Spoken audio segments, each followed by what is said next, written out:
पुणे जिल्हा परिषद आंबेगाव पंचायत समिती निवडणुकीचे उमेदवारी अर्ज भरण्यासाठी राष्ट्रवादी काँग्रेसच्या वतीनं जारकरवाडी पारगाव जिल्हा परिषद गटातून विवेक वळसे पाटील, जारकरवाडी पंचायत समिती गणातून अंकिता वाळुंज तर पारगाव पंचायत समिती गणातून सुनंदा ढोबळे यांनी आज मोठे शक्ती प्रदर्शन करत उमेदवारी अर्ज दाखल केलेत।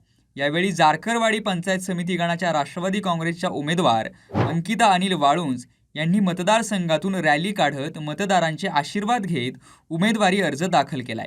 यावेळी मतदारसंघातील अनेक गावचे सरपंच, ग्रामपंचायत सदस्य व कार्यकर्ते यांनी अंकिता वाळुंज यांना शुभेच्छा दिल्या। उमेदवारी अर्ज भरायला चालले, तुम्ही काय प्रतिक्रिया दिली? आज आम्ही उमेदवारी अर्ज भरायला चाललेलो आहोत। कोणत्या गावातून दौरा केला? ॲक्च्युली आम्ही आता पोंदेवाडीमधून निघालो, त्याच्यानंतर देवगाव, लाखनगाव, वाळुंज नगर, लोणी, धामणी, जारकरवाडी असा दौरा करत आता इथपर्यंत आलेलो आहोत। प्रतिसाद कसा आहे? प्रतिसाद खूप छान आहे। मायबाप जनता खूप जास्त भरभरून प्रेम करते। विजयाची खात्री वाटते का तुम्हाला? हो, विजयाची खात्री वाटते, कारण माझी मायबाप जनता आज सर्वजण सोबत आहे। त्याचप्रमाणे सर्व आजी आजोबांनी आशीर्वाद दिलेत।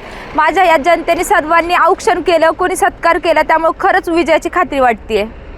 जनतेला काय आवाहन करा? मी नक्कीच येणाऱ्या काळामध्ये माझ्या जनतेने मला हे दिल्यानंतर या मायबाप जनतेची सेवा करेल, प्रत्येकाच्या सुखदुःखात सामील होईल, त्यांच्या अडीअडचणी सोडवण्याचा पूर्णपणे प्रयत्न करेल। माझ्या तरुण वर्गासाठी जी त्यांची माझ्याकडे मागणी होती ती पूर्ण करण्याचा नक्की प्रयत्न करेल व त्यांना स्पर्धा परीक्षांसाठी केंद्र शाळा तयार करून देईल।